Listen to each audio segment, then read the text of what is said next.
My phone vibrated at 2:17 a.m. Unknown number. I almost ignored it. Almost, I answered without speaking. Silence is a powerful interrogation tool. Breathing filled the line, slow, hesitant, male. Then a voice whispered, "You're about to marry the wrong woman." Click. The call ended. I sat in the dark kitchen for a long time after that. The refrigerator hummed softly. Outside, rain slid down the windows like quiet tears. 3 weeks until my wedding. Emily had been asleep upstairs, or at least pretending to be. A strange calm spread through my chest. Not anger. Not yet. Just awareness. Like the moment before a storm breaks the horizon. Emily had always been good at smiling. That warm, effortless smile that convinced people she was harmless, kind, trustworthy. But that night, sitting alone at the kitchen table, the memory of her smile felt different. Too perfect. Too rehearsed. The phone buzzed again. A message this time. A photo. Blurry. Taken from a distance. Emily. Laughing. Her hand resting on the chest of a man I didn't recognize. The timestamp was 2 hours earlier. My fiancé at a motel parking lot at 12:11 a.m. I leaned back slowly in the chair. Interesting. Very interesting. Upstairs, the bedroom door creaked open. Soft footsteps on the stairs. Emily appeared in the doorway, wrapped in silk, eyes half sleepy. "Babe, why are you awake?" I looked at her. Really looked. And smiled. Just thinking about the wedding. For the next 3 days, I watched. Emily hummed while making coffee. She kissed my cheek before work. She sent heart emojis. Perfect fiancé behavior. A flawless performance. But performances always leave clues. A second phone she kept buried in her purse. Late gym sessions. Showers the moment she came home. I never asked questions. Questions warn people. Observation exposes them. On the 4th night, she fell asleep on the couch with her phone unlocked. Careless. Or arrogant. The messages were short. Direct. Dangerous. Marcus. Miss you already. Emily. 3 weeks. Then everything changes. Then a photo. Not romantic. Not sentimental. A news article. The headline froze my blood. Federal fugitive Marcus Hale still at large after financial crimes. Investigation. I stared at the screen. So that was the man from the photo. A wanted criminal. And my fiancé was meeting him in motel parking lots. For months. Scrolling further revealed something worse. Plans. Money. My money. Marcus. Once you're married, transfer the accounts. Emily. Relax. He trusts me completely. I placed the phone back where it had been. Carefully. Emily stirred slightly beside me. "Love you," she murmured, half asleep. I watched her face in the dim light. Her breathing steady, peaceful. It fascinated me how easily people lied in their sleep. That night I didn't confront her. I started planning. Most men explode when they discover betrayal. They shout. They cry. They confront. Emotion is predictable. Predictability makes you weak. I did none of those things. Instead, I learned everything. Marcus Hale had been hiding for 8 months. Wire fraud, money laundering, federal warrants.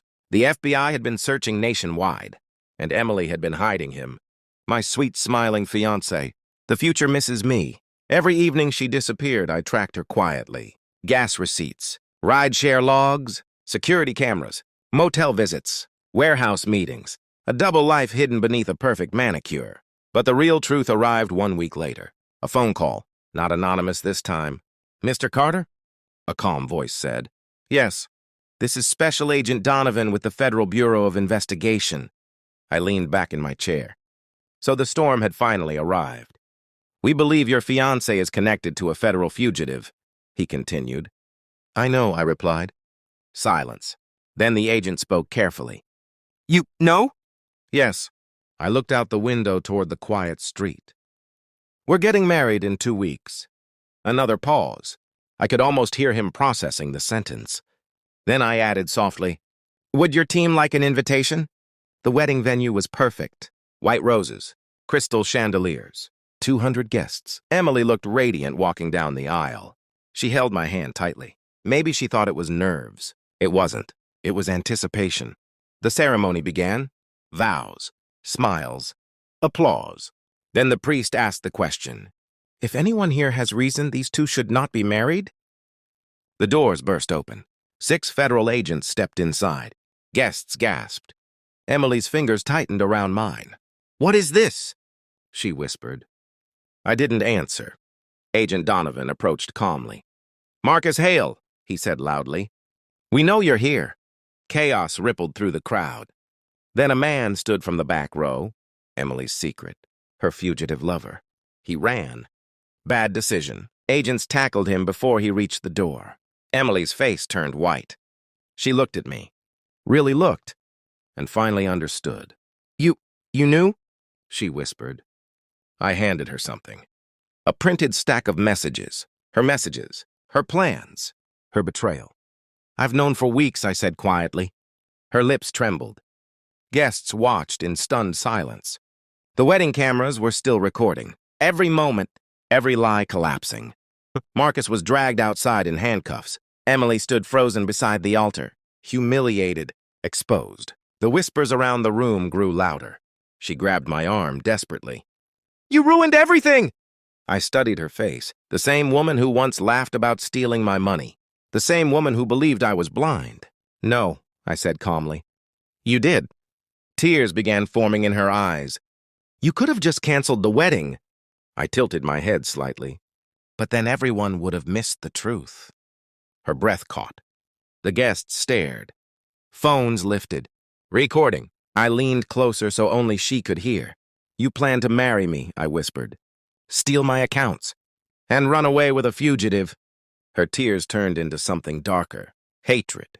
Good. Hatred meant the mask was gone. "I hope he was worth it," I added. Then I stepped away from the altar. The priest looked horrified. The guests were silent. And Emily stood alone in a white dress beside an empty future. 3 months later, my phone rang. 71 missed calls. All from Emily. I never answered. Instead, I posted a photo online. A quiet balcony. Snow-covered mountains. My new villa in Switzerland. The caption was simple. "Peace is expensive, but betrayal costs more." 5 minutes later, my phone rang again. I let it ring. Then I switched it off. Because the truth about revenge is simple. It isn't loud. It isn't violent. It's quiet. Precise. Final. And somewhere in a prison cell, Marcus Hale was probably remembering the wedding that ended his freedom. While Emily was remembering the man she thought she had fooled, the man she underestimated, the man she tried to rob. But the last thing she would ever hear from me was silence.